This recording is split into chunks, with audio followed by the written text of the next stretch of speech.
हम लोग यहाँ पे सफदरजंग हॉस्पिटल के अंदर हैं आज, और जैसा कि आप में से बहुत सारे लोग जानते होंगे, कल हमने एक प्रेस कॉन्फ्रेंस भी की थी कि हाथरस के अंदर एक दलित समाज से आने वाली लड़की के साथ 4 लोगों ने सामूहिक बलात्कार किया था आज से 15 दिन पहले। इस घटना के बाद लड़की की जुबान काट दी गई थी ताकि वो किसी को नाम ना बता सके। उसका गला घोंट के उसकी हत्या करने की कोशिश की गई, लड़की बच गई, और उसकी रीढ़ की हड्डी पे इतनी चोट की गई थी कि उसके हाथ और पैर भी 15 दिन से नहीं चल रहे थे। अब ये बात सब लोग देख रहे हैं कि जब से ठाकुर अजय सिंह बिष्ट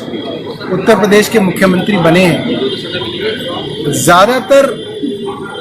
जिले की बड़ी बड़ी पोजीशंस के ऊपर ठाकुर समाज के लोगों को उन्होंने काबिज किया है,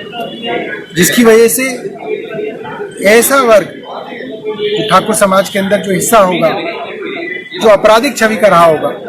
वो एक निरंकुश तरीके से उत्तर प्रदेश के अंदर क्राइम कर रहा है। और एक पैटर्न उत्तर प्रदेश के अंदर देखा जाता है कि जहाँ पे इस तरह से बलात्कार किए जा रहे हैं और लड़कियों की या तो हत्या कर दी जा रही है या उनकी जुबान काट दी जा रही है। मेरे साथ राजेंद्र गौतम जी हैं यहाँ पे, और बहन राखी बिरला भी हैं, और हम इंतजार कर रहे हैं कि बॉडी जो है वो यहाँ पे मिले। आज सुबह सुबह बहुत ही दुखद खबर मिली कि हाथरस में जिस प्रकार से समाज की एक बेटी के साथ 15 दिन पहले दुर्घटना हुई थी, उसके साथ सामूहिक बलात्कार हुआ। आज सुबह सुबह सफदरजंग में उसकी मृत्यु हो गई। यूपी सरकार ये कहकर उसे लेकर आई थी कि एम्स में उसको एडमिट कराया जाएगा, लेकिन दुर्भाग्यवश एम्स अस्पताल दिल्ली का सिर्फ वीआईपीज के लिए जो है फिक्स है।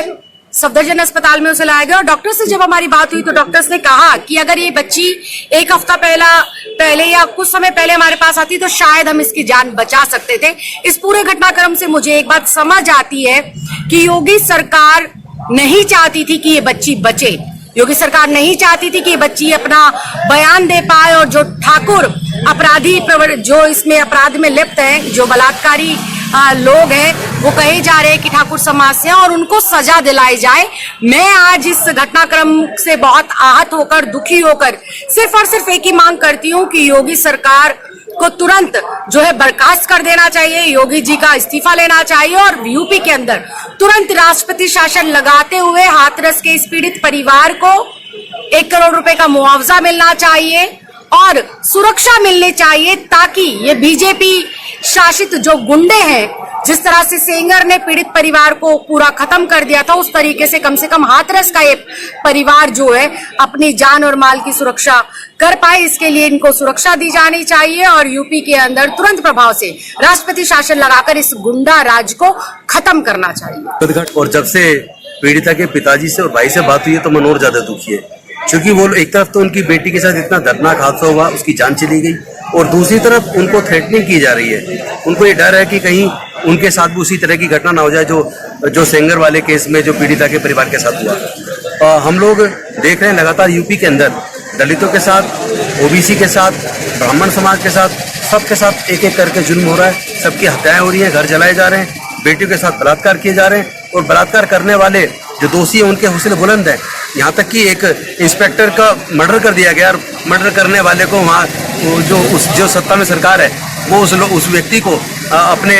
संगठन के अंदर पद दे रही है और उसका हौसला बुलंद कर रही है। इस वजह से यूपी के अंदर जंगल राज बन गया। लगातार जो अपराधी की प्रवृत्ति के लोग हैं वो एक के बाद एक वारदात करते जा रहे हैं, हत्याएं करते जा रहे हैं, रेप की घटनाएं होती जा रही है, और यूपी का प्रशासन पूरी तरह फेल हो चुका है। योगी जी को इस्तीफा दे देना चाहिए, और साथ ही साथ हम लोग केंद्र सरकार से मांग करते हैं कि योगी सरकार को भंग करके और उसे इस घटना की सीबीआई जांच करवाई जाए, पीड़ित परिवार को सुरक्षा मुहैया कराई जाए, पीड़ित परिवार को 1 करोड़ का मुआवजा दिया जाए, टाइम बाउंड मैनर में जांच करके 2 महीने के अंदर चार्जशीट दाखिल होनी चाहिए, और 6 महीने के अंदर फास्ट ट्रैक कोर्ट गठित करके 6 महीने के अंदर फांसी की सजा होनी चाहिए, ताकि इस तरह की घटना करने वाले लोगों में डर पैदा हो सके।